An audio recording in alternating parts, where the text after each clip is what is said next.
desastre, da gestão do desastre, que é uma parte que está muito mais bem organizada, né? Tanto é que nós temos apenas uma ação orçamentária, a ação 22BO, e ela dá conta das ações de socorro, assistência humanitária, né, restabelecimento de serviços essenciais e a parte de recuperação, né?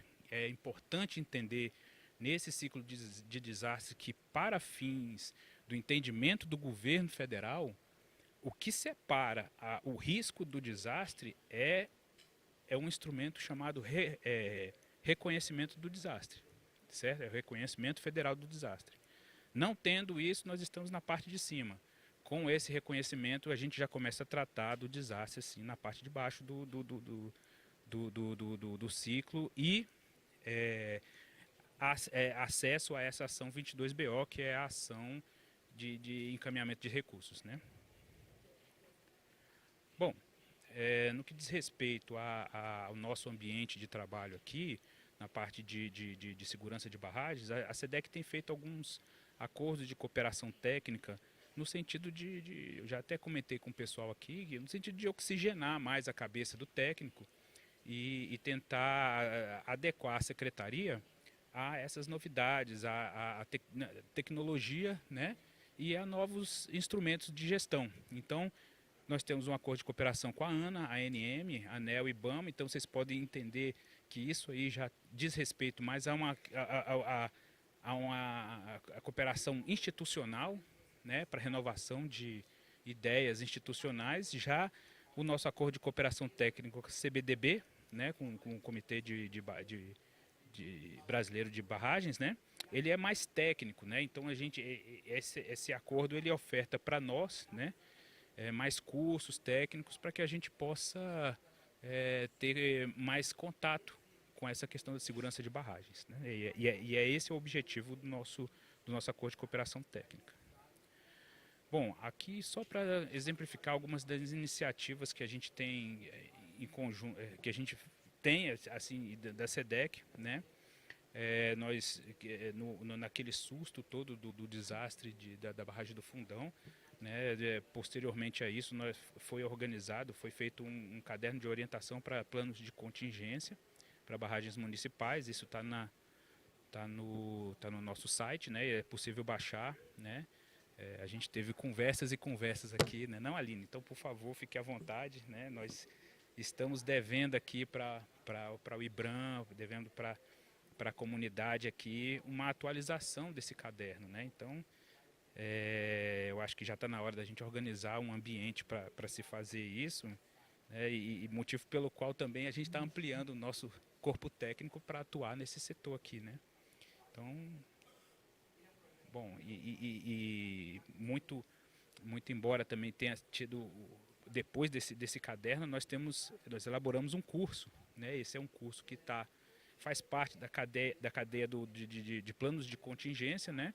Mas esse aqui é específico para riscos decorrentes de barragem. Então, para fins de ampliação do conhecimento da comunidade e nosso também, né? Existe esse curso para ser feito, e ele é da ENAP, né? E pode ser acessado por qualquer um.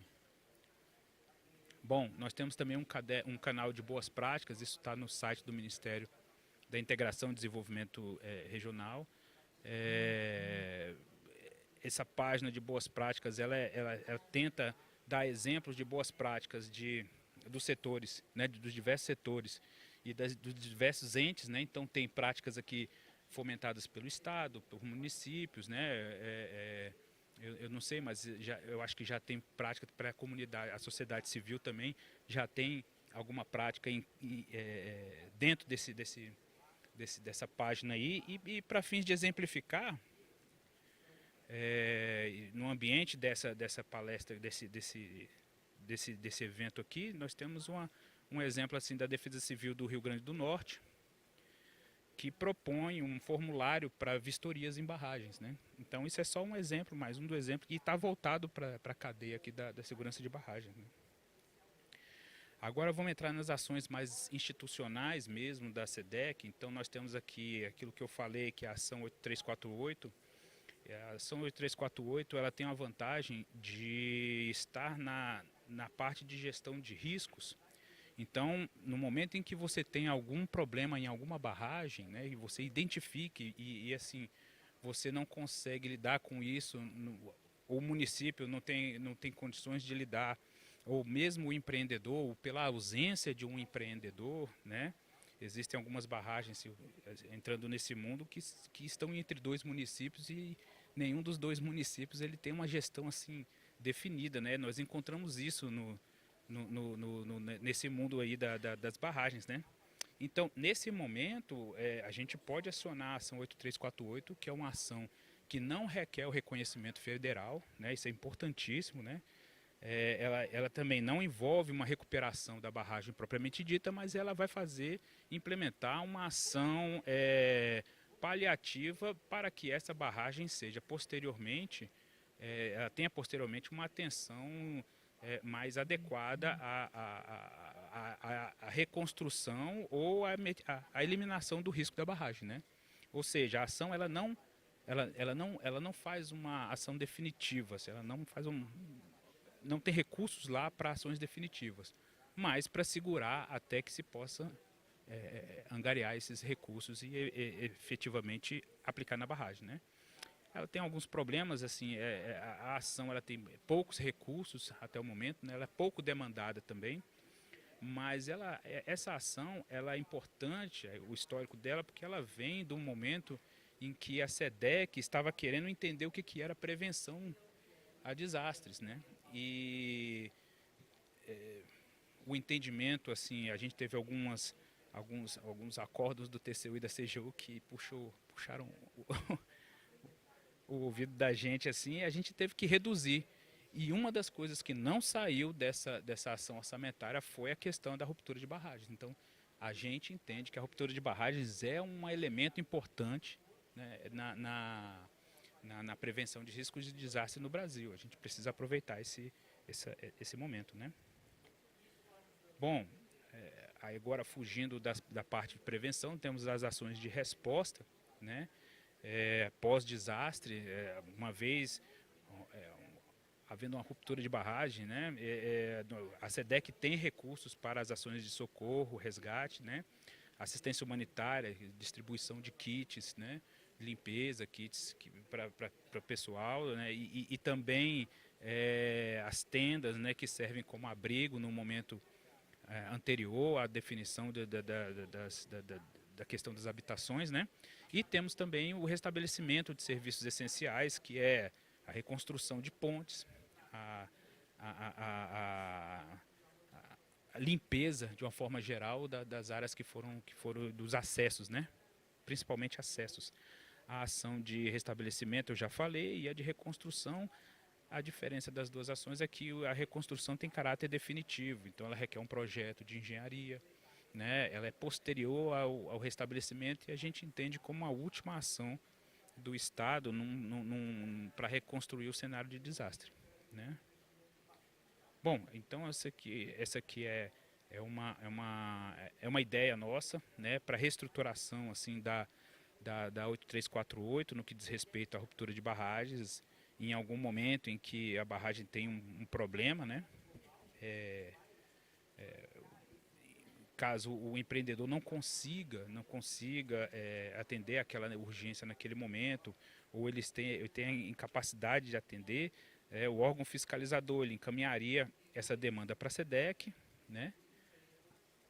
A SEDEC recepciona, né? Ele atua de forma paliativa, né?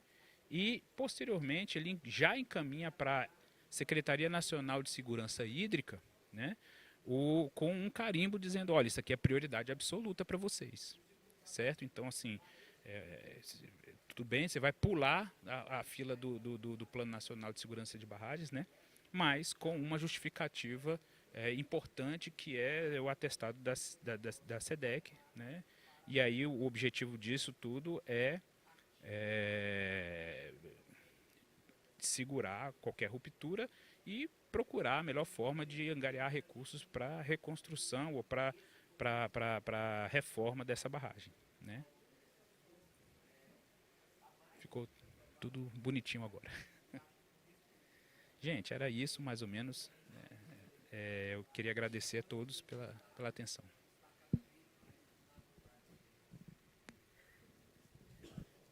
Obrigada, Érico, pela sua apresentação. Depois nós vamos abrir para as perguntas e vamos poder explorar mais um pouco aí sobre a política, o plano e essa questão da ação 8348, que nos parece bastante interessante aí para nas barragens que estão apresentando problemas num momento crítico, né? A próxima apresentação agora é do Superintendente Adjunto de Defesa Civil da Bahia, o Osni Bonfim, que vai então falar da experiência aqui no estado da Bahia. Tá? Obrigada. Muito bem, boa tarde a todos, todas. Satisfação poder participar aqui, poder contribuir com esse painel. Eu trouxe uma apresentação também bem generalista, né, por conta do tempo, mas creio que vai permitir que a gente tenha uma ação provocativa. Minha ideia é que a gente tenha na possibilidade de ter um debate aqui de alguns pontos que julgo serem importantes aqui no estado da Bahia. Bom, pensando proteção e defesa civil, eu sei que nem todos são da área e, portanto, eu trouxe um conceito geral, né, que está definido na política nacional, para o entendimento daquilo que é proteção e defesa civil, né? Via de regra, a defesa civil é muito lembrada por conta do uso do colete, né? Especialmente na mídia, quando acontecem os desastres e você vê autoridades com colete, laranja, né, fazendo toda uma atuação, mas perceba que proteção e defesa civil tem uma definição muito clara e que remete primeiro para ações de prevenção, né? Conjunto de ações preventivas. E nós brasileiros, todos nós, talvez alguns aqui não sejam brasileiros, mas nós brasileiros podemos confessar que não temos essa cultura de prevenção. Aqui no Brasil, por exemplo, há um ditado popular que diz: brasileiro só fecha a porta depois que é roubado, né? É uma cultura que vai em desacordo completo ao que é proteção e defesa civil, o que deveria ser proteção e defesa civil. Pensar proteção e defesa civil é pensar especialmente nos aspectos de prevenção, de mitigação, de preparação. E aí, o Érico já trouxe esse diagrama aí, mas eu queria reforçar algo que é importante. São dois pilares, né, em proteção e defesa civil. A gestão de risco, que é essa que está em azul, né, que envolve esses aspectos de prevenção, preparação, mitigação de danos. E esse deve ser o nosso foco, né? O nosso foco deve ser esse, a gestão de risco. Toda vez que a gente tem que fazer gestão de desastre, aponta para um equívoco nosso na gestão de risco. Algo a gente não fez adequadamente para que acontecesse o desastre. E no Brasil, a gente tem visto, a partir da política nacional que foi estabelecida em 2012, portanto poderíamos dizer que essa é uma política relativamente recente no país, né? 13 anos de política nacional. Vocês vejam que o primeiro Plano Nacional de Proteção e Defesa Civil está saindo agora, 12 anos depois. 13 anos, né? 2025. E ainda com algumas pendências, algumas coisas a serem ajustadas. Então, assim, é uma política recente, mas que a gente tem que focar, e aí no Brasil todo a gente usa defesa civil somos todos nós, na perspectiva de que todos têm um papel a cumprir, especialmente nos aspectos de prevenção, né? Preparação e mitigação de danos. Nesse sentido, eu quero falar da importância do que é desastres, né? E a importância disso para o nosso estado, o estado da Bahia. Esse dado que eu trago, o Atlas Digital de Desastre, ele está disponível, inclusive você pode consultar aí no Google e fazer esse recorte. Esse é um recorte do estado da Bahia, nos últimos 33 anos, né? A quantidade de desastres que ocorreram aqui no estado. Na coluna da direita, aí você vai ver a quantidade de ocorrências, né? Você vê aí 5.928 desastres, 201 óbitos, 201 pessoas perderam suas vidas por conta do desastre. Aí você tem os números de desalojados, desabrigados também. E veja o que me chama muita atenção, e eu acho que de muitos de vocês, exatamente a somatória de prejuízos, né? Veja, um estado pobre como é o nosso, o estado da Bahia, e você ter um prejuízo totalizado em mais de 42 bilhões de reais nesses últimos 33 anos. Então é algo importante, extremamente importante, pelo aspecto econômico, financeiro, mas especialmente pela vida das pessoas, né? Via de regra, as pessoas pensam, a proteção e defesa civil, o pessoal da defesa civil cuida de desastre. Eu costumo dizer diferente, eu digo que nós cuidamos de pessoas, né? E veja que são 201 óbitos, 201 pessoas nesses 33 anos perderam suas vidas. Talvez alguém pense, poxa, mas 201 em relação à população do estado de quase 15 milhões é pouco tempo, em 33 anos. Mas quanto vale uma vida, né? Quanto vale uma vida? Então, esse recorte aí nos traz a importância estratégica de nós pensarmos essa política pública de maneira adequada, integrada, que toque e focalize especialmente a prevenção. Nesse sentido, eu trouxe aqui também um recorte do relatório de segurança de barragens no estado da Bahia, né? É o ambiente apropriado para pensar um pouco sobre barragens.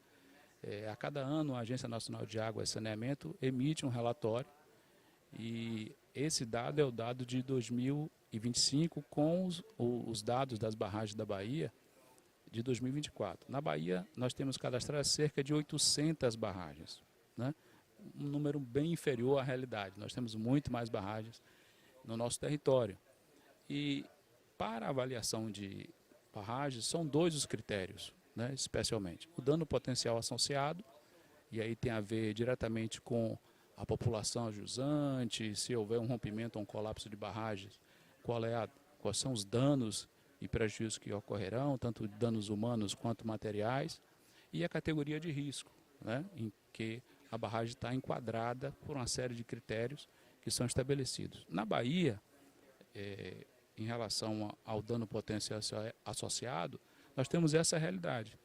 Cerca de 53% das barragens da Bahia tem um DPA alto, né? Significa dizer que os danos, se houver colapso ou rompimento dessa barragem, são altos, né? Especialmente danos humanos, econômicos, sociais, ambientais. E esse é o quadro. E a categoria de risco, né? 34% das barragens da Bahia estão classificadas com categoria de risco alto. E aí tem, evidentemente, barragens de múltiplos usos, né? Tanto de mineração, quanto de abastecimento humano e etc., né? Tanto de mineração, resíduos, quanto industriais, quanto de água. Tá? Esse é só um recorte para a gente ter um panorama do estado da Bahia em relação às barragens.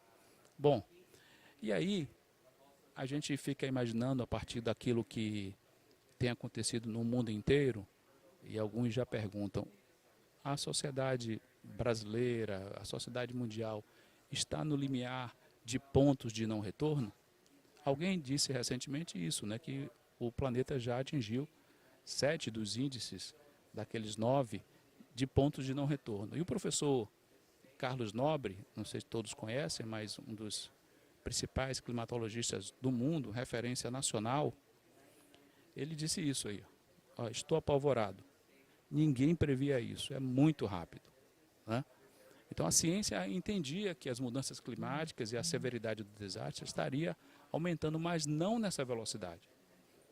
Portanto, é urgente para que nós todos, enquanto sociedade, não só o sistema estadual de proteção e defesa civil, mas a sociedade brasileira, possa encarar isso de frente e trabalhar com a adaptação climática dessas mudanças que estão ocorrendo. Evidentemente que se nós estamos com pontos de retorno, nos limiares de ponto de retorno, nós temos que trabalhar com preparação. Preparar as sociedades, as comunidades locais, no sentido de estarem adaptadas às novas realidades dessas mudanças climáticas, a severidade dos desastres. Trabalhar também com prevenção, né? Trabalhar com prevenção é o foco que nós devemos ter, desde o início eu falei, trabalhar com mitigação de danos, né? O foco tem que ser esse, trabalhar nessa direção. E aí, pensar proteção e defesa civil é pensar sistema. Érico já colocou isso aqui. Não é só o órgão de defesa civil nacional, ou estadual, ou até mesmo municipal, mas o sistema. Esse é um exemplo que eu trago aqui, o exemplo do que é o sistema estadual de proteção e defesa civil. Então, vários órgãos de governo, vários órgãos de várias instâncias, municipal, estadual, aí você vê aqui o Serviço Geológico do Brasil, né, a Agência Nacional de Água, os bombeiros militares aqui do Estado, trago aqui a Neoenergia, que é a empresa de eletricidade do Estado, a Coelba, a Embasa. Veja também que tem aí as academias, a Universidade Estadual, a Universidade Federal do Estado da Bahia. Todos têm uma contribuição importante para dar ao sistema de proteção e defesa civil. Aqui a FIEB, né, a Federação de Indústria do Estado da Bahia, pensando que a iniciativa privada, Aline, também tem uma contribuição a dar, né, efetivamente para o sistema funcionar, focando sempre em prevenção, preparação, mitigação de danos.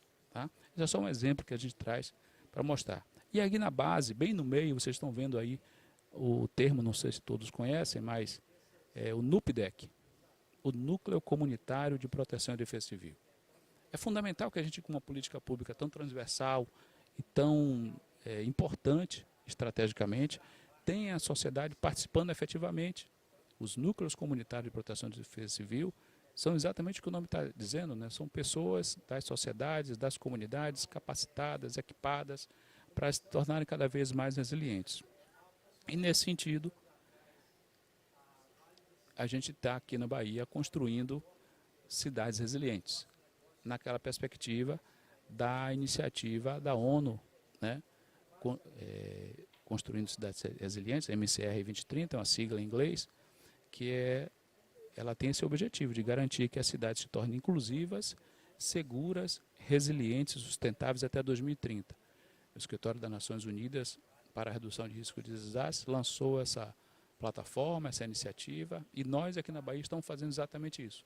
Estamos caminhando, incentivando os municípios para que se inscrevam nessa plataforma e passem a ter esse farol de construir sociedades, comunidades mais resilientes a cada dia.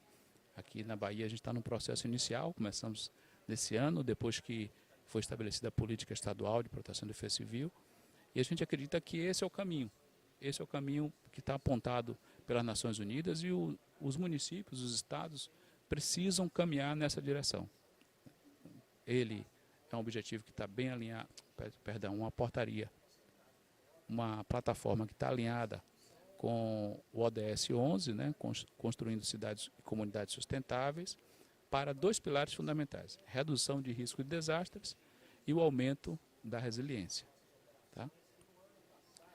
E aqui na Bahia, para finalizar, a gente, como coloquei há poucos instantes, instituiu agora aqui na Bahia, no mês de março, agora bem recente, a política estadual de proteção e defesa civil, algo que inexistia, né? Portanto, como uma política pública dessa, às vezes a gente fica imaginando, poxa, como uma política pública dessa no Estado não tinha uma legislação que desse uma fundamentação legal. E a gente conseguiu agora, desde alguns anos estamos tramitando esse projeto, foi aprovado, foi sancionado pelo governador Jerônimo, aqui no Estado, e nós temos hoje a política pública no Estado da Bahia, dando as diretrizes, o farol, para que as coisas funcionem.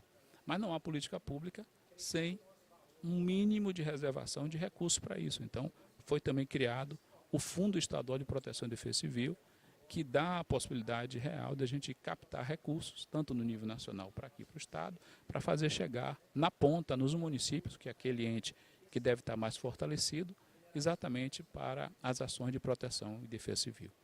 Bom, essa é a minha apresentação, eu agradeço a atenção de todos, está aí meu contato, né? Se precisar depois fazer algum tipo de solicitação, algum questionamento que não dê tempo aqui, eu me coloco inteiramente à disposição. Obrigado pela atenção de todos. Obrigada, Osni, pela apresentação. E é um estado muito grande, né, das dimensões do próximo, que é o estado de Minas Gerais, e com problemas variados quanto à defesa civil. A gente estava conversando lá dentro sobre isso,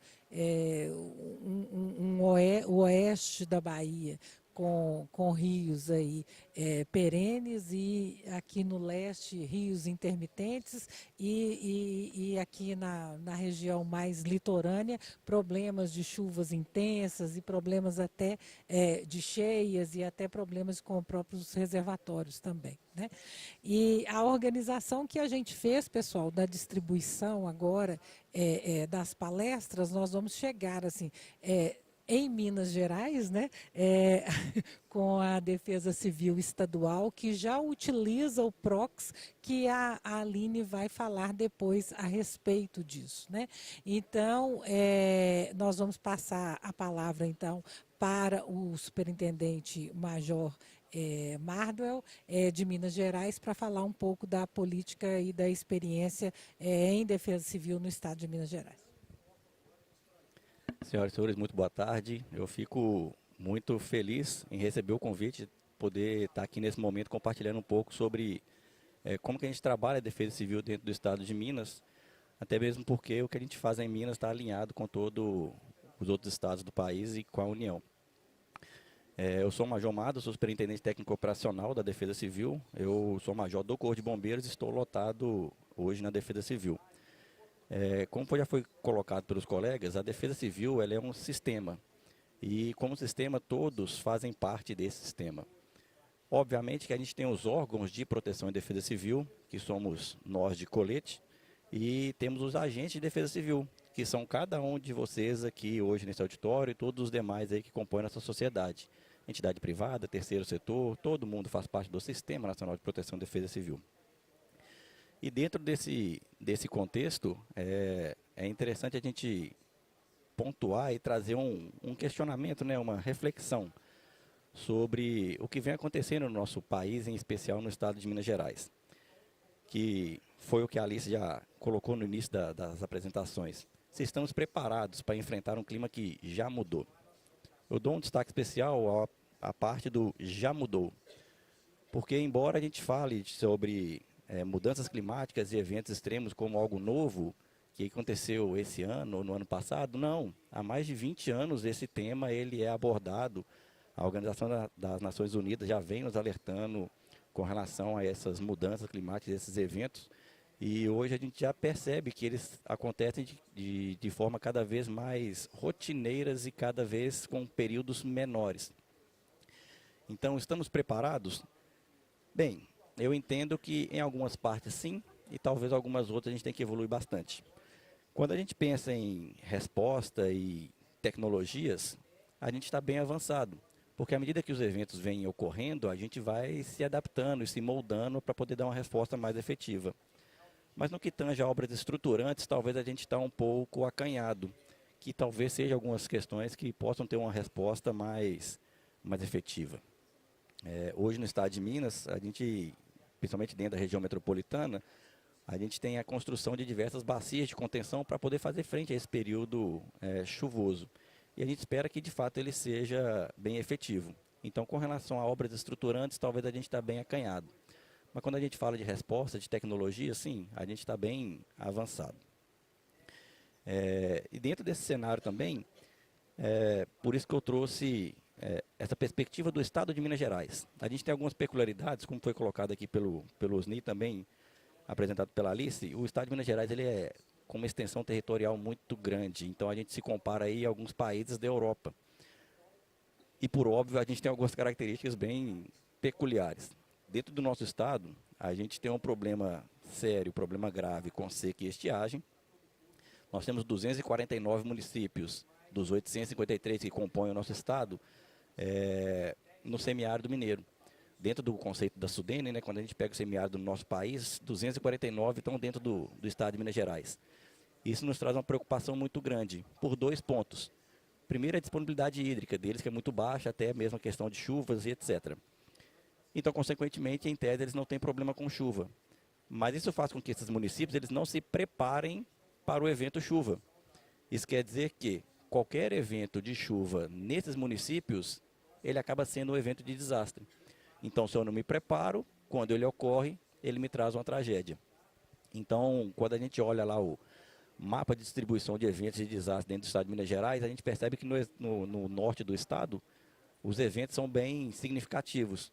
Mas o problema de lá não é seca? É, mas como eles não se preparam para a chuva, acaba sendo vítimas em potencial. Então, beleza, o problema de Minas Gerais é seca? Não. Nós temos uma questão muito séria também com relação ao período chuvoso, as chuvas intensas. E quando a gente associa isso com os eventos de zacas, isso nos traz alguns problemas no sentido de aquelas chuvas que eram dispersas durante um longo período, que a gente considera oficialmente no estado de Minas, do dia 1º de outubro até dia 31 de março, período chuvoso. Então essas chuvas que ocorriam durante todos esses 6 meses, às vezes 1 mês, 2 meses de chuva ocorrem em 42, 48 minutos, em poucas horas. Talvez se a gente tivesse algumas obras estruturantes preparadas para esse tipo de evento, a gente conseguiria dar uma resposta, um alento para a população. Mas nós não temos ainda. Então esses eventos eles são bem críticos para a gente. Mas embora eu não tenha colocado na apresentação outros eventos, no estado de Minas Gerais a gente tem a maior malha rodoviária do país. Nós temos a maior quantidade de barragens do país. Então a gente tem um evento de acidentes tecnológicos muito significativo, tanto na esfera rodoviária, no nosso modal de transporte, quanto na questão das barragens. Infelizmente nós temos dentro do estado de Minas Gerais 2 eventos aí que impactou muito na verdade, o nosso país. E isso nos trouxe um aprendizado muito grande também. Eu acho que toda grande evolução ela parte de grandes tragédias. Então, como nós vivemos esses 2 momentos, a gente conseguiu evoluir bem dentro desse cenário. E eu fico muito feliz em ter sido colocado como terceiro nessa linha de apresentação, porque nossos colegas aqui eles já fizeram algumas contextualizações dentro desse gráfico de proteção e defesa civil, cortando ali no meio, nessa ilustração, o lado superior a gestão do risco de desastre, o lado inferior a gestão do desastre. E eu vou aproveitar esse slide para poder falar um pouco mais sobre como que a gente lida com essas informações, com essas fases da defesa civil dentro do nosso estado. Primeiro, a finalidade principal da defesa civil hoje é proteger vidas, reduzir riscos e fomentar comunidades resilientes, como já foi pontuado aqui pelo Osni. Comunidades resilientes. Os eventos, de modo geral, eles não acontecem no nosso país, no nosso estado. Ele acontece no município. Então, o grande protagonista desses eventos são os coordenadores municipais de proteção e defesa civil. Então, é por isso que a gente fica sempre muito atento, fica sempre muito preocupado em tornar os municípios cada vez mais resilientes. Então, dentro desse cenário, como eu coloquei, que a parte de prevenção e a parte de tecnologia a gente está bem avançado, que eu queria pontuar algumas questões de evolução tecnológica que a gente emprega no nosso estado. Obviamente que não foi uma iniciativa necessariamente do estado, algumas coisas vieram aqui da União, que é o caso do nosso sistema de alerta por mensagem. Então, nós temos 2 tecnologias hoje que funcionam, que é o 4099, que as pessoas recebem alertas de risco no seu telefone celular. E nós temos o Cell Broadcast, que é o Defesa Civil Alerta, o DCA, como a gente chama. E tem uma diferença muito grande entre essas 2 plataformas. A primeira delas, o 4099, ela depende do cadastro do usuário. Então, eu preciso demandar esse alerta de risco. Então, eu mando o meu CEP por SMS para o 4099 e, a partir de então, eu começo a receber alertas de risco, orientações da Defesa Civil via SMS no meu telefone. Isso é muito bom, mas tem uma pequena peculiaridade com relação à demanda do usuário. Ele precisa ter a vontade de se cadastrar. Outra grande evolução que veio, que é o caso do DCA, ele iniciou na região sudeste do país, em dezembro do ano passado. O Cell Broadcast ele independe de vontade do usuário. Então, qualquer pessoa que está dentro daquele polígono que a gente determina como área de risco que deve ser alertada, assim que a gente determinar o lançamento do alerta, ele vai receber essa informação. Então, eu estou vendo aqui na mesa ao lado alguns colegas de outros países. Eles estando aqui dentro desse polígono, ele vai receber o alerta. Ah, mas o DDD não importa. Se a tecnologia do telefone dele é 3G ou superior, ele vai receber esse alerta. Então, isso nos coloca em padrões internacionais de segurança. Eu fui no Chile recentemente e a gente comenta que o Chile tem todas e possíveis tragédias dentro de um estado, né? Eles têm vulcão, terremoto, maremoto, tsunami, tudo de ruim, infelizmente, o Chile tem. E o sistema de alerta deles é muito semelhante do nosso. Então, hoje a gente está num patamar muito interessante com relação aos nossos sistemas de alerta. Só que nessa evolução tecnológica ela não para por aí. Em novembro do ano passado, a Defesa Civil ela inaugurou o Centro de Inteligência em Proteção e Defesa Civil, nosso SINDEC.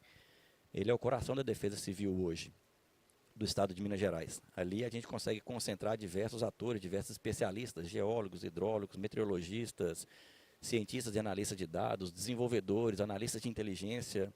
E lá a gente faz uma análise sobre todo o nosso estado, de todas as informações públicas, privadas e parceiros que a gente recebe, para poder emitir alertas, para poder desenvolver políticas públicas, diagnósticos, todo e qualquer elemento que possa fomentar ou ajudar os municípios a tornar suas comunidades cada vez mais resilientes.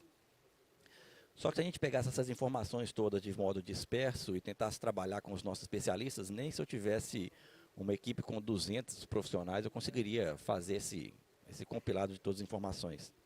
Então é por isso que a gente tem contratado uma plataforma que chama Hexagon. Salvo engano, no crachá de vocês tem o nome dessa empresa.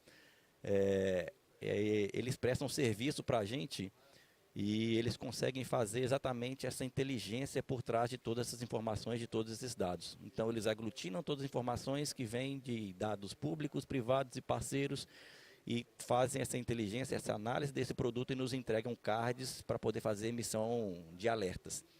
Essas emissões elas podem funcionar de forma automática, caso a gente deixe essa informação ir direto para o display, ou ela pode passar por um especialista, caso a gente ache que essa informação ela precisa de ser melhor analisada, que a gente dê um tratamento diferenciado.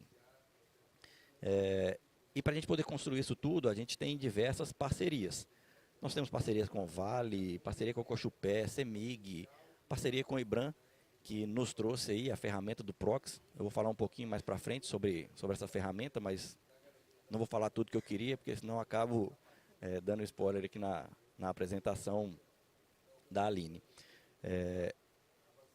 E eu queria aproveitar essa imagem também para poder falar um pouco, não só dessa questão de tecnologias, porque hoje, na Defesa Civil do Estado de Minas Gerais, a gente trabalha com 4 grandes eixos estruturantes. Então, a gente tem a política estadual de proteção e defesa civil, mas a gente sustenta essa política em 4 grandes eixos.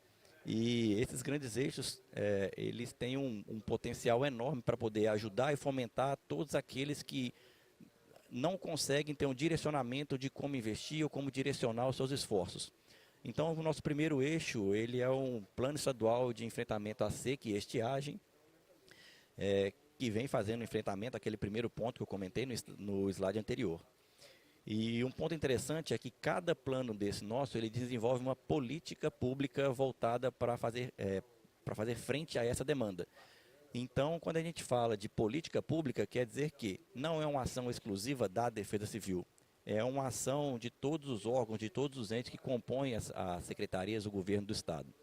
Então, hoje, nossa política pública de enfrentamento à seca e estiagem ela é dominada como Encontro das Águas.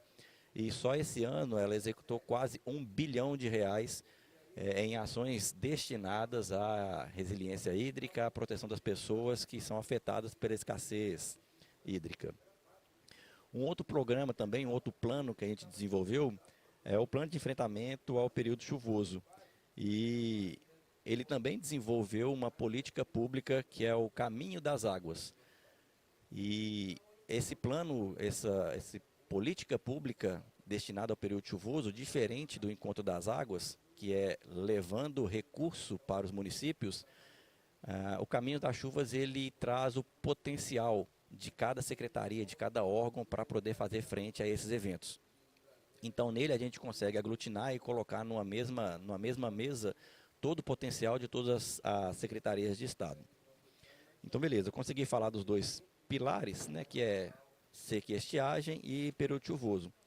Mas a gente não para por aí, porque a gente tem um eixo estruturante que eu cheguei a comentar com os senhores, que é o problema de desastres tecnológicos. Então sim, nós temos uma área destinada aos acidentes tecnológicos, que foi um plano também que a gente desenvolveu recente, para poder fazer frente a todos esses desastres tecnológicos que acometem, né, o nosso Estado. Então, eu não vou falar da política pública que vai ser lançada, porque esse plano ele vai ser lançado ainda na segunda quinzena de novembro.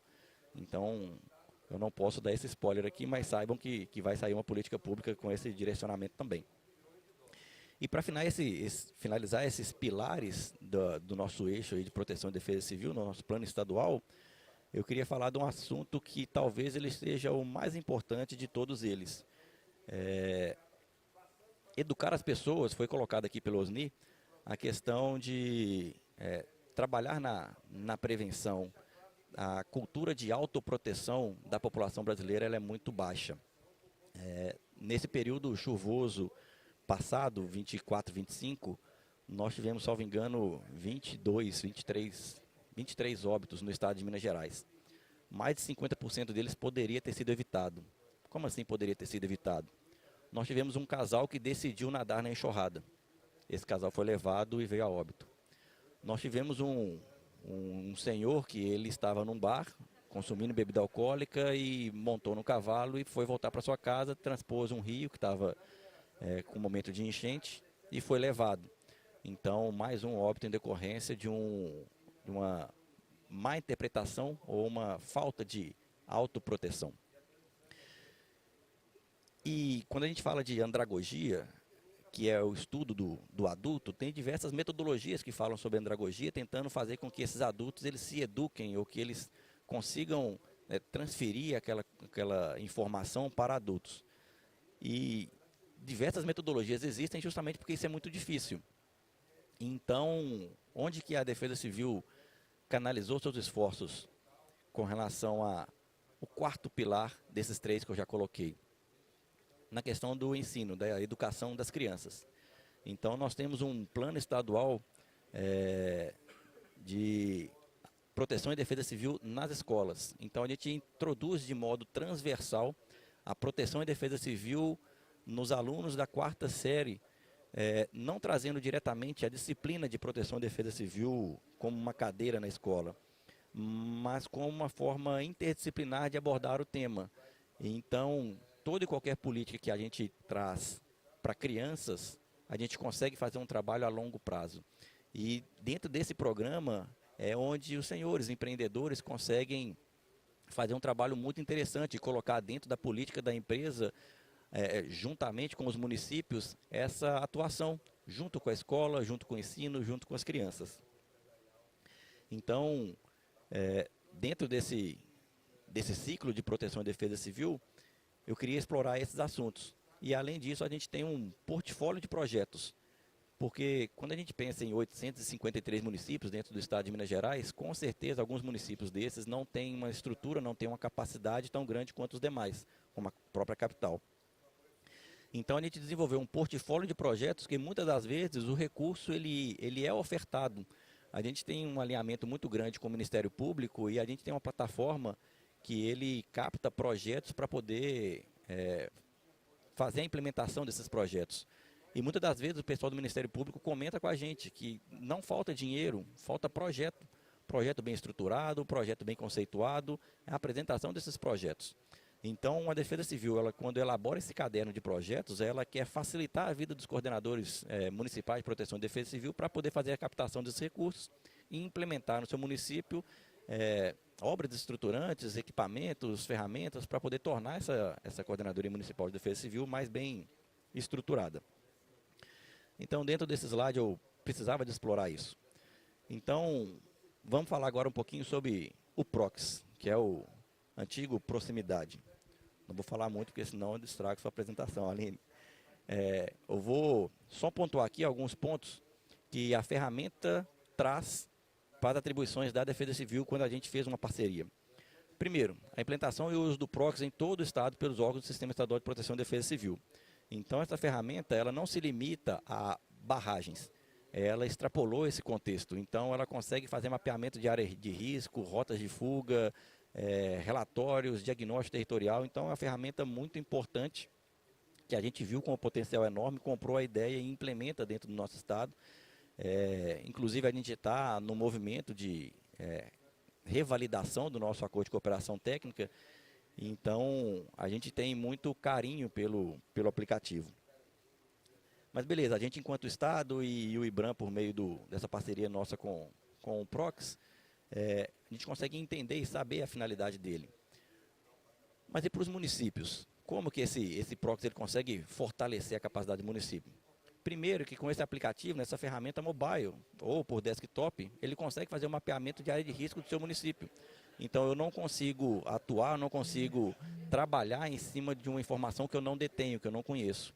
Então, de forma bem simples e tranquila, o Prox consegue fazer esse mapeamento de área de risco, ele consegue fazer o cadastro de edificações e formulários de famílias vulneráveis, consegue também desenvolver o planejamento e evacuação por rotas de fuga e também o registro de ocorrências e relatório de forma automática. Então, a tecnologia aí caminhando e trazendo e fortalecendo aí os municípios, inclusive as pessoas, porque esse aplicativo ele consegue trazer para aquelas pessoas que visitam aquela área informações extremamente relevantes que tornam a vivência dela naquele ambiente muito mais seguro. Então, comentando aqui, como eu falei do Chile, quando a gente entra no país, a primeira coisa que a gente recebe são as informações dos riscos inerentes àquele país. E às vezes a gente fica tentando esconder os riscos que existem naqueles municípios por medo de perder capital, perder divisa, mas a ideia seria o contrário. Era que a gente consiga informar a população para que a gente traga essa segurança dela em visitar esse município, em fazer investimento, dentre outros. Mas eu não podia finalizar, né, caminhando aqui para o final da minha fala, eu não podia finalizar essa apresentação sem falar de uma grande evolução que a gente está tendo no nosso estado. Quando a gente fala do anexo 2, lá do Plano de Ação de Emergência, do PAEBM, está de responsabilidade da Coordenadoria Estadual de Defesa Civil. E quando ele foi desenvolvido, a gente começou inicialmente com uma instrução técnica 01, ela foi lançada em 2021. E ela foi uma norma que foi construída de acordo com uma demanda. Então, quando as normas são construídas por demandas, então, para poder fazer frente e entregar um produto para a sociedade, acaba que a gente escreve de acordo com os especialistas que estão ali na hora e entrega o produto. E a gente percebeu em 2024 que essa instrução ela não foi o suficiente. A gente precisou de fazer uma evolução dessa normativa.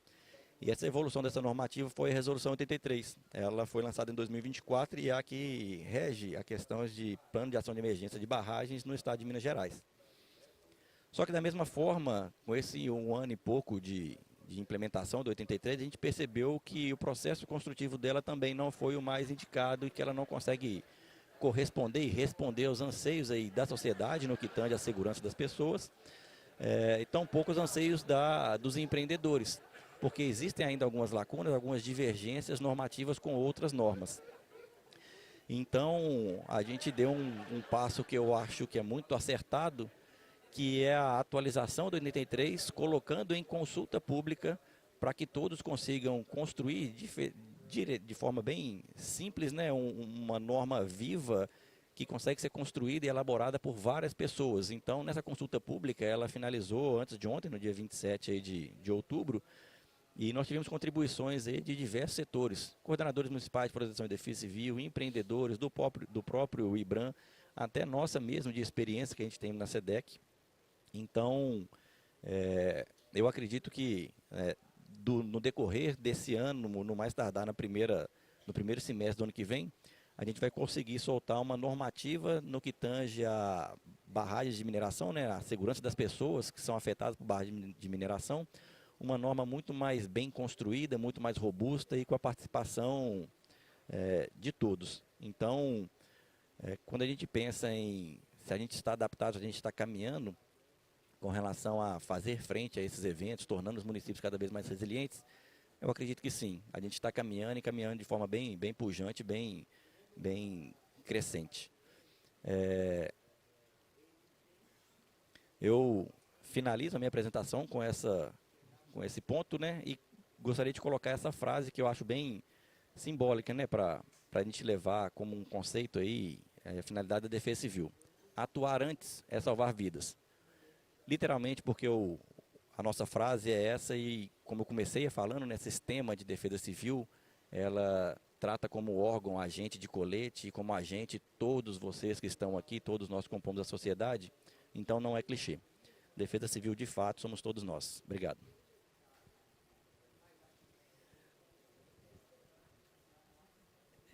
Obrigada, Major. Bastante interessante a questão do plano de enfrentamento do período chuvoso, do período seco, o plano também de educação em proteção e defesa civil. Certamente as crianças fazem toda a diferença e é realmente uma preparação para o futuro aí, em médio prazo, que serão adultos, né? E, então, agora, a última apresentação será da Aline, do IBRAM, que ela vai tratar, então, do PROX, que é essa ferramenta disponível, então, para a Defesa Civil. Joia, obrigada. Boa tarde a todos. Gostaria de iniciar agradecendo aqui a cada um que está aqui dividindo esse palco aqui, e as parcerias também, né? Todos aqui parceiros. Aqui eu estou como a única aqui do poder do setor privado, né? Eu já vou emendar na fala do Mardel aqui, trazendo esse ponto do atuar antes, né? E aí eu vou passar resumir aqui um pouco do projeto. Na verdade, eu vou resumir bastante. Um projeto gigantesco com várias questões que a gente poderia ficar aqui um dia inteiro falando só sobre o PROX, né? O PROX é uma ferramenta, mas na verdade a gente pode conceituar assim, mas ele é muito além do que uma ferramenta, tá? Ele traz toda ele na verdade é um fórum, porque mais do que uma tecnologia, o PROX tem um grande diferencial de envolver vários atores e uma jornada de aprendizado e de conhecimento. A gente está falando de uma iniciativa de desenvolver essa ferramenta que se iniciou há aproximadamente 11 anos atrás, que a CEMIG iniciou o processo de desenvolvimento da tecnologia em si. Mas se a gente fala enquanto programa, enquanto fórum, né, pessoas envolvidas, então ela é tecnologia, mas por trás é conhecimento, pessoas envolvidas, muita discussão, muito benchmark e muitos aprendizados. É uma jornada de aprendizado. A gente está nessa jornada, né? Então é uma nave ali com uma série de aspectos. E quando você fala do atuar antes, né? Eu acho que a gente tem sempre, quando a gente entra para falar, e aí a gente está falando hoje aqui um foco lá na ponta, que são os agentes municipais, os fatos acontecem, né? E quem atua de fato são os municípios, mas toda a nossa história e aprendizado faz com que a gente tenha que repensar os nossos modos de agir e construir essas novas formas de agir e agir antes para que os fatos não aconteçam lá, né? Então, as atribuições aí da Defesa Civil, né, enfatizando, inclusive o PROX, né, a gente aqui não está com foco no desastre, no acontecimento, e sim na prevenção. A gente tem que iniciar, então, uma jornada de transformação cultural, tá, Osier? Também fazendo um gancho que você falou, uma das missões do PROX é uma transformação cultural em termos de segurança, tá? Como eu disse, né, o PROX começou, vou tentar fazer um resumo aqui do projeto. Essa iniciativa do desenvolvimento da tecnologia começou há 11 anos com a CEMIG, mas enquanto programa foi em 2005 que ela iniciou. E falando da tecnologia, né, que vamos dizer que a tecnologia é o alicerce, mas tem toda uma construção por cima disso. O PROX hoje, ele tem 3 interfaces de trabalho, de conexão, um portal web, que quem acessa, quem utiliza esse ambiente, são os donos dos riscos, vamos dizer assim, e olhando para um território, e o Mardel antecipou, o proximidade nasce com o olhar para barragens, com o olhar para esses ativos, e ele amplia o escopo olhando para territórios. Territórios podem e têm, né, uma série de ameaças, cada território com suas particularidades. E a gestão do risco é fazer o controle dessas ameaças, né? Então, trazendo um pouco de conceito da área de riscos. E o portal web, ele precisa ser mais robusto, obviamente, que é ali que permite aos gestores usuários da ferramenta. Quando eu falo gestores, eu estou falando do poder público e do privado, que são usuários. É ali que a gente faz a inserção de dados de áreas, né, de manchas, de inundação, de inventários de casas, de ativos mesmo, né, de praças, igrejas, etc. A base, vocês estão vendo, né, é óbvio que é uma ferramenta georreferenciada, tá? Então, o portal web permite ali, ele é bem mais robusto e tem todas as funcionalidades que vão ser que são necessárias para uma gestão completa de um território e não só de barragens. Como eu falei, em um dado momento, vou passar a linha do tempo, o PROCS começa a abranger, então, uma visão de território, olhando para todas essas ameaças e vulnerabilidades de um território, permitindo, então, uma gestão eficaz do território, né? Então, a gente já começa aqui a entender perfeitamente o porquê da parceria. Por que o PROCS é tão importante para o setor mineral, para outros setores e para o poder público, né? É uma ferramenta potente que reúne dados e informações georreferenciadas que permite atuação em tempo real e acompanhamento em tempo real. E ali ao lado a gente tem os dois web, os dois mobile, né? Um aplicativo, né? O mobile voltado para esse gestor que muitas vezes ele vai fazer o cadastro socioeconômico, ele precisa ir a campo e lá recolher informações. Então, a versão do app gestor, que a gente chama, é para esse usuário, o usuário dono do risco. Permite que a ele que vá até o campo. E a gente tem uma série de funcionalidades no PROCS que permite, inclusive, que ele faça registro de várias informações, inclusive socioeconômicas, mesmo sem ter internet. E quando ele chega, o celular dele identifica uma rede, esses dados vão automaticamente para a base do PROCS, sem precisar ele refazer isso. E a gente tem aí uma grande ação, uma ação importantíssima, né? A transparência, a relação com pessoas, né? Com a população. Então, a gente tem o app População, que é para qualquer um, tá? Que pode fazer o download, né, nas lojas da Google e na Apple Store. É disponível, a gente já está nessa jornada aí há algum tempo, ele já está disponível há algum tempo. E qual que é o intuito, né, do População? É levar realmente informação para as pessoas sobre onde elas estão e se quiserem fazer cadastros de endereços de outras pessoas em áreas. E a partir desse app elas recebem informações, elas conseguem identificar onde elas estão, elas conseguem acompanhar mesmo, vai fazer uma viagem, quer saber se está numa área, enfim.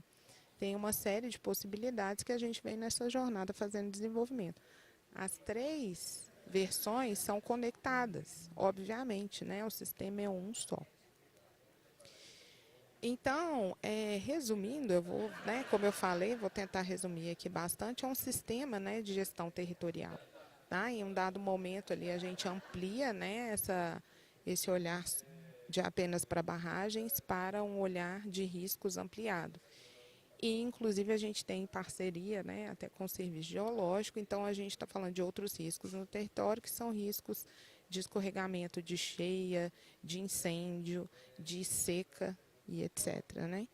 E enquanto sistema de comunicação, é uma ferramenta importantíssima para fazer o elo ali da conexão da comunicação, tanto entre gestores, entre esses donos dos riscos, né, quanto para a própria população. Né? Então, tem uma série de funcionalidades, né, de recursos que a gente já vem desenvolvendo. Na hora que eu chegar na linha do tempo, vou explicar um pouquinho como a gente foi evoluindo, mas tem aqui são os principais eixos, né, e potenciais da ferramenta.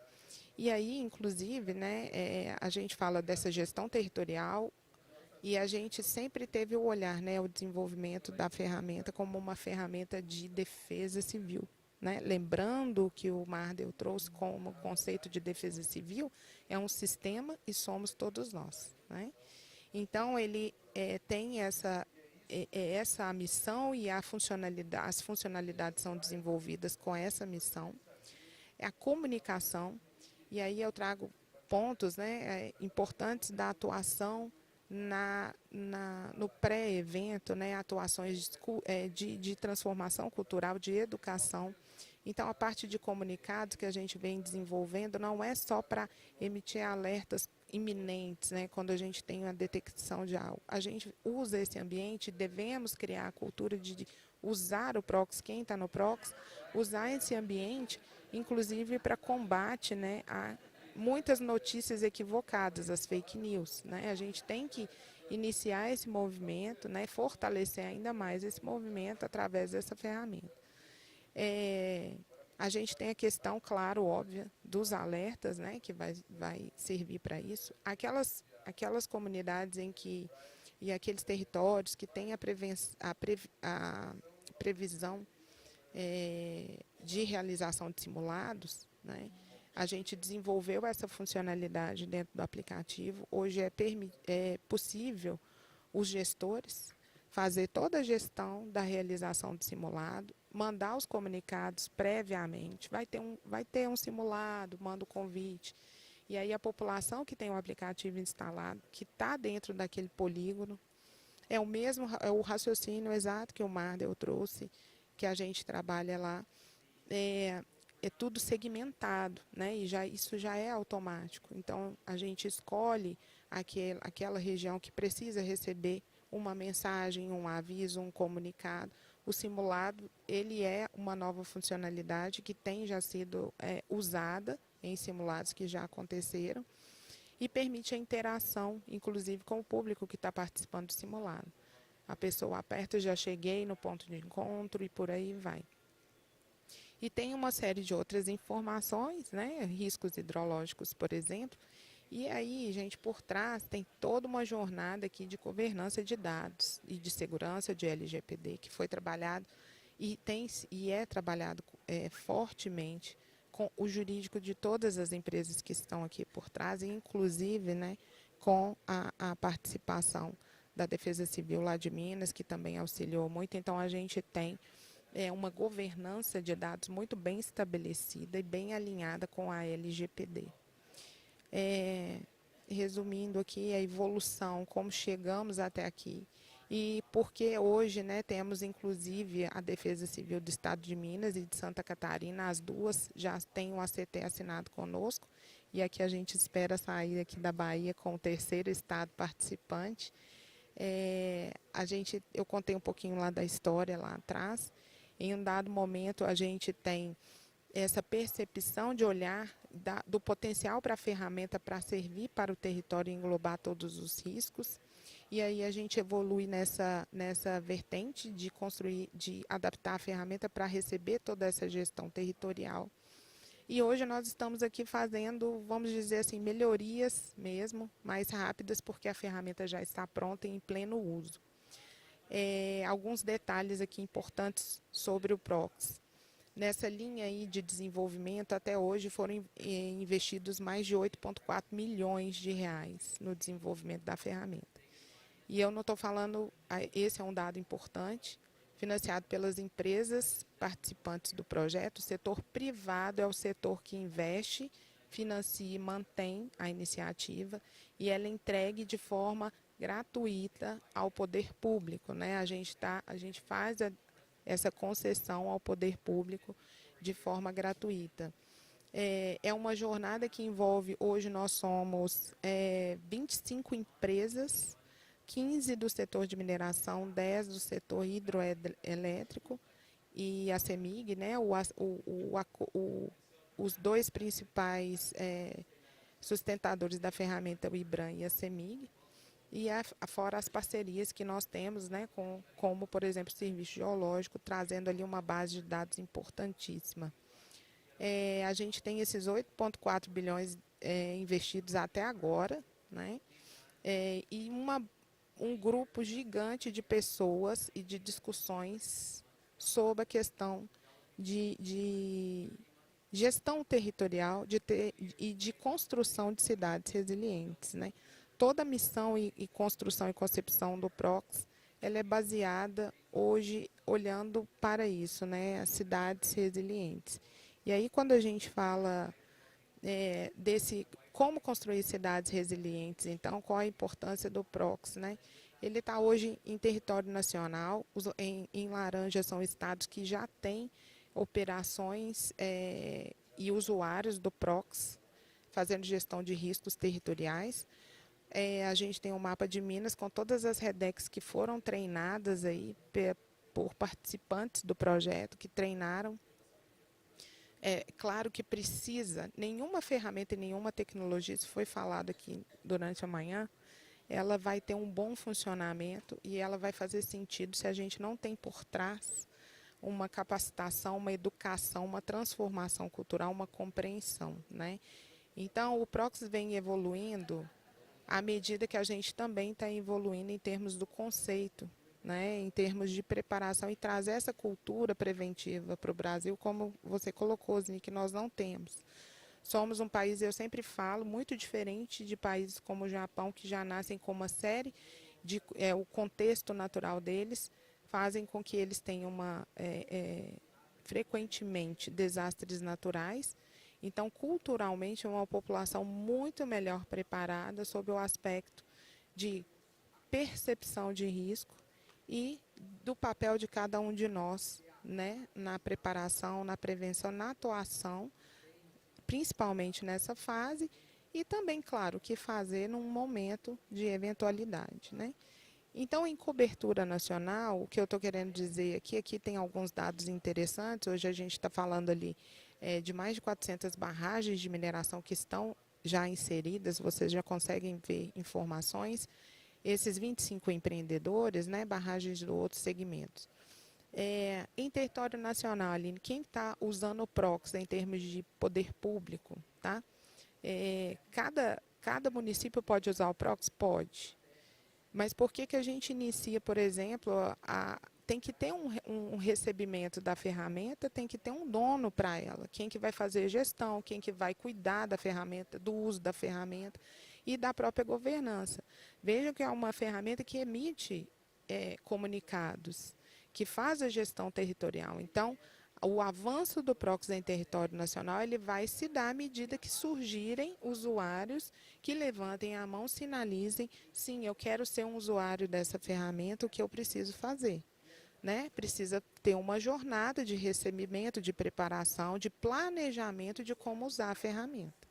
Ela está, sim, disponível para todo o território nacional, toda a base disponível, mas pode ser que você chegue em algum estado, em algum município, que vocês vão conseguir abrir, conseguir navegar, dá para buscar algum município, ver informações de outro município, mas aquele local que você está, você não vai ver nenhuma informação, por exemplo, sobre uma área, uma barragem, porque ali a gente ainda não identificou, não tem ainda um dono para aquele território, é importante explicar isso.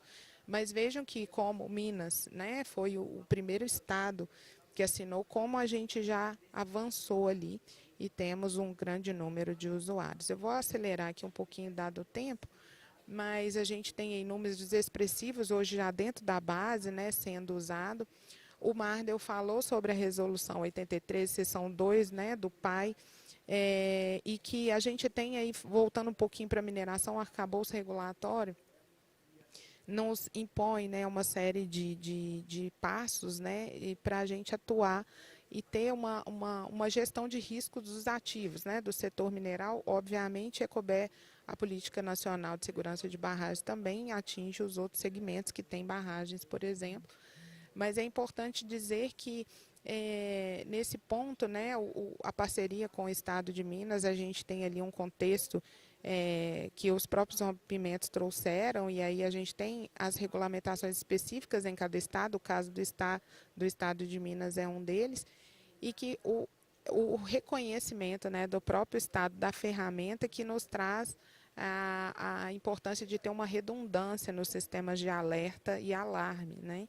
E o PROX vem sendo reconhecido, e o ponto forte, o diferencial dessa ferramenta, né, em diversas, quando a gente compara com outras tecnologias, outros caminhos, né, é isso, né, o hub e o fortalecimento que a gente tem cada vez maior de ter um hub, né, de conhecimento ali sendo tratado, os parceiros e os mantenedores da iniciativa, né, e com o olhar integrado para o território. Eu chamo a atenção um ponto muito importante: não faz sentido a gente desenvolver tecnologias que vão fazer emissão de alerta, gestão de ativos em território. Imaginem um território que tem 3 empresas, cada empresa tiver a sua ferramenta. Imagina isso para uma defesa civil. Isso não é sermos todos nós e trabalharmos unidos, né? Então, a gente não quer ser únicos, né? Ter privilégios, mas o protagonismo, a união aqui, ela é muito importante, com esse olhar de resultado, de fato a gente trabalhar com o olhar para a cidade resiliente, independente do território ter riscos tecnológicos, riscos de eventualidades naturais, né? Então, a gente tem que trabalhar para isso, né? Para essa convergência, e é isso que nos fortalece. Aqui eu trago alguns comparativos com outros sistemas, né? E como ele se complementa com as outras iniciativas, e aí é importante, né? Nenhuma tecnologia vai ser bala de prata, né? A gente precisa compreender que gestão de riscos territoriais e essa cultura de prevenção, ela exige, né, uma série de componentes, né, que se complementam. Então, o PROX é tido como redundância, e aí eu gostaria de fechar mostrando para vocês o seguinte: o PROX ele tem uma série de funcionalidades, e eu diria que ele faz uma jornada completa. O trabalho, né, e todo nosso de desenvolver uma ferramenta que ele faça a construção, né, aquele racional de iniciar desde a prevenção, né? Então, a gente tem funcionalidades para trabalhar lá na prevenção, mapeando riscos, né, por exemplo, passando aí pelo levantamento, fazendo inventários das vulnerabilidades nesse território e indo, né, fazendo os comunicados, estando próximo às comunidades, às pessoas, à transparência, conectando os poderes, aqueles que têm atribuição, cada um tem uma atribuição, o poder público, o poder privado, até de fato, né, no caso de acompanhar estruturas, né, operações, até de fato atuar na resposta. Então, ele vai de ponta a ponta, né? Então, com esse raciocínio daquele ciclo completo ali mostrado pelo Osni e pelo Mardel. Então, convido a todos conhecerem, navegar um pouquinho aí na ferramenta que está os QR Codes para instalação na Google Play e na Apple Store. É isso. Obrigada.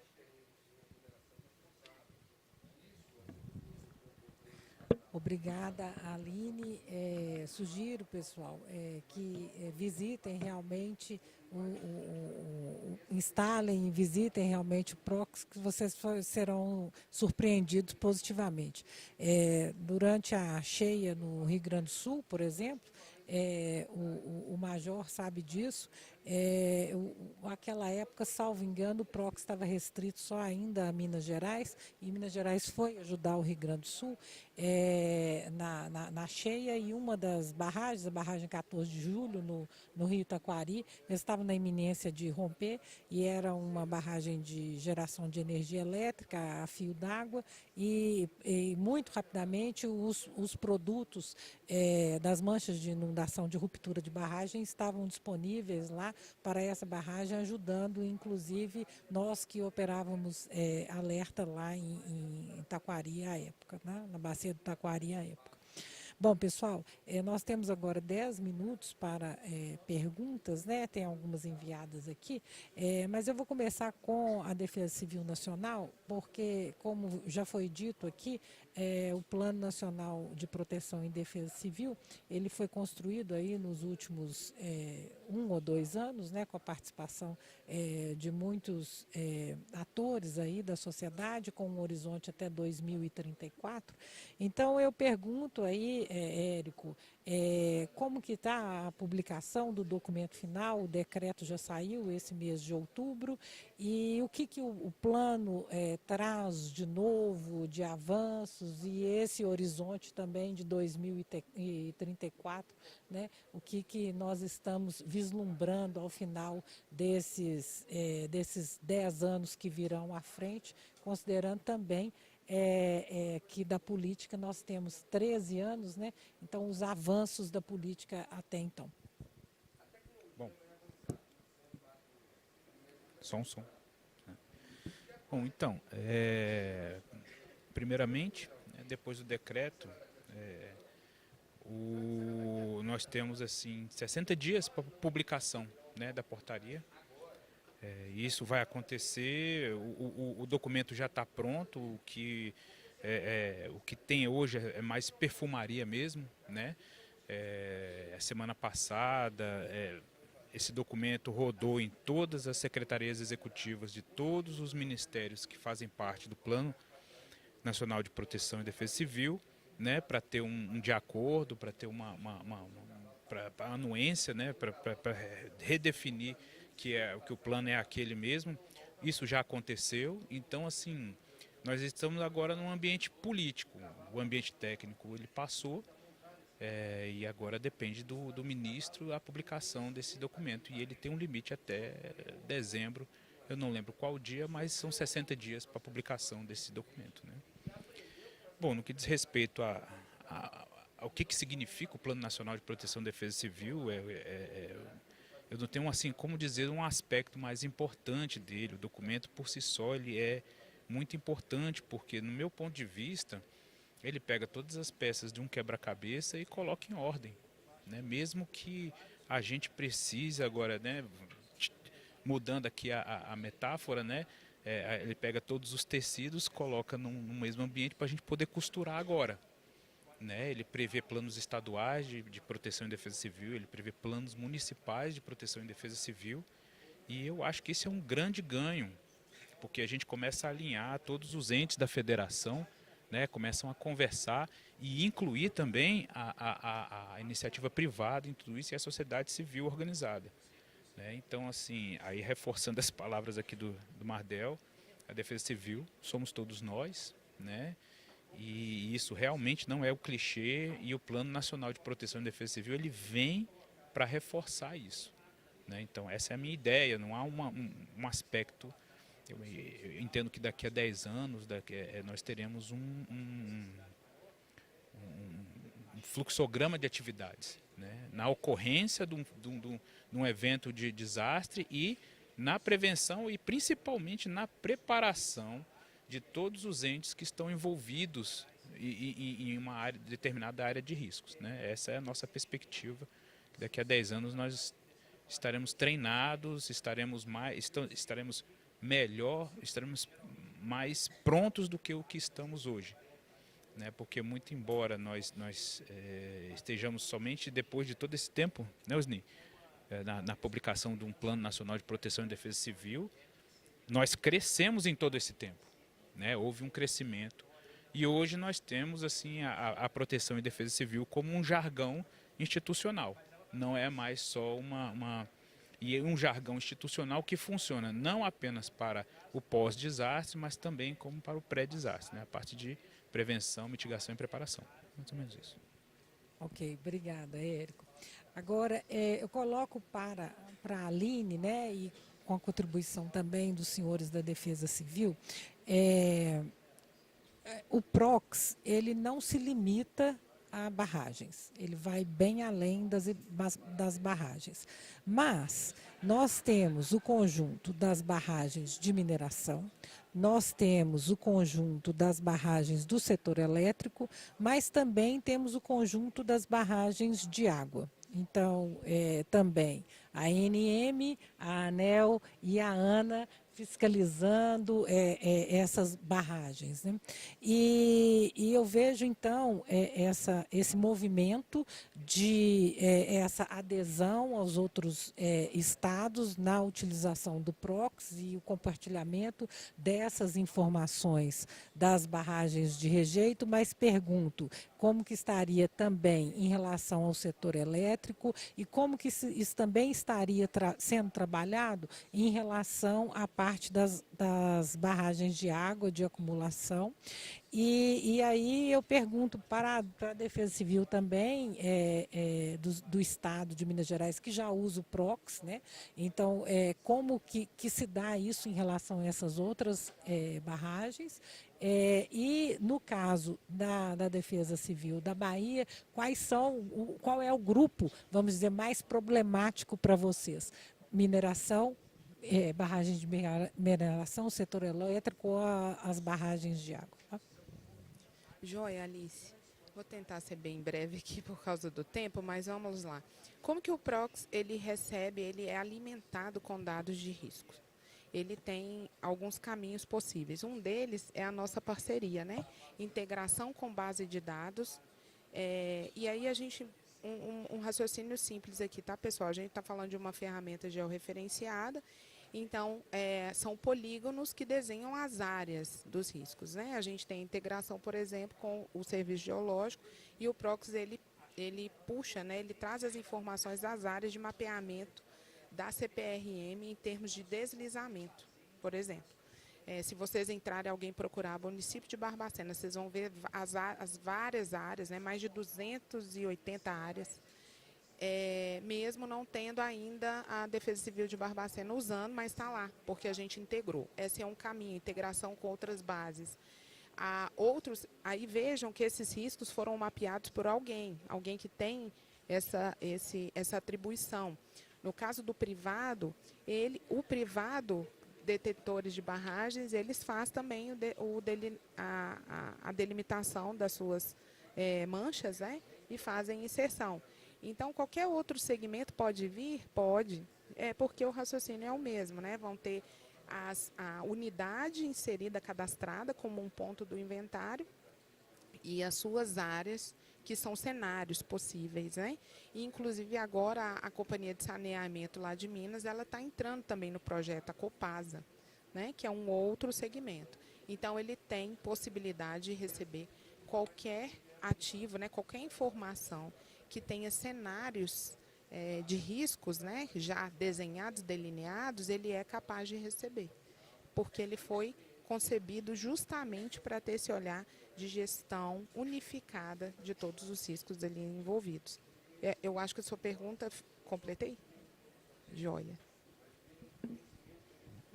Eu acho que a Aline ela foi bem literalmente completa na resposta. Talvez eu possa somar falando que o acordo de cooperação, a parceria feita com o IBRAM para o PROX, né, por meio do IBRAM, ela serve para poder dar autonomia para aquele órgão que quer fazer a gestão dos seus riscos.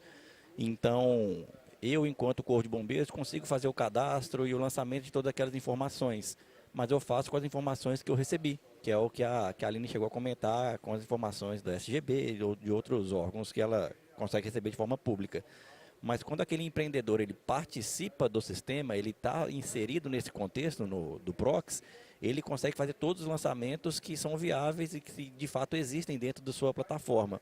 Tanto para controle interno, porque tem algumas informações que podem ser reservadas ao operador ali, ao órgão que participa, quanto de acesso externo. Isso é, para os órgãos públicos ou para o setor privado, para a população também.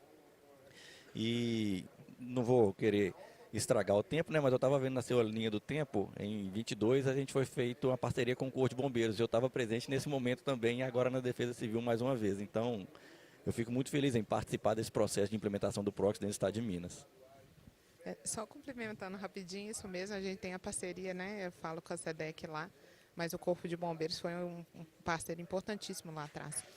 E aí a gente tem o controle, tá, pessoal? É um ponto importantíssimo que o Mardel colocou, não só esse cenário de risco, mas o cadastramento socioambiental, cadastramento de pessoas com necessidades, né, mobilidades, enfim, uma série. Esses são dados sensíveis e só aqueles que o fizeram conseguem ver esses dados. A população vê os dados dela, que ela inseriu, e ela não vê dados de outras pessoas, né? Assim como os empreendedores e as instituições, né? Um não vê o dado do outro. No caso da Bahia, eu não poderia julgar qual do tipo de barragem que é mais problemático. Eu não poderia julgar nesse momento, não tenho critérios para isso. Mas um grande elemento que para nós é fundamental é a ausência da integração entre os pais e os planos de contingência. A gente tem essa dificuldade, né? A 14066 de 2020, ela fez um ajuste para aperfeiçoar a ação. E veja que lá, e muitos dos empreendedores não estão se lembrando disso, ele estende as ações de proteção e defesa civil para a zona secundária de salvamento, quando a defesa civil não consegue fazê-lo. Via de regra, os empreendedores pensam apenas nas AIS, mas a 14066, da Política Nacional de Segurança de Barragem, estende para a zona secundária de salvamento. Então, a gente, aqui na Bahia, precisa aperfeiçoar essa integração entre o empreendedor e a municipalidade. Obrigado. Pessoal, o nosso tempo esgotou, então eu gostaria de agradecer a presença de todos, agradecer ao IBRAM pela organização da mesa, o convite feito por todos nós e mais uma vez estimulá-los a conhecer o PROX, que eu tenho certeza que vocês vão gostar muito e pode ser uma ferramenta bastante interessante para a gestão de risco nos estados, tá bom? Muito obrigada, pessoal. Eu só gostaria rapidamente de fazer um agradecimento ao IBRAM, né, por ter convidado a nós aqui da Defesa Civil para participar. Eu iniciei e não agradeci, então eu gostaria de acabar com esse erro, né, de ter começado, mas é mais um nervosismo mesmo e a falta de tato com esse tipo de ambiente aqui, tá? Muito obrigado ao IBRAM por ter convidado a Defesa Civil. Obrigado a todos.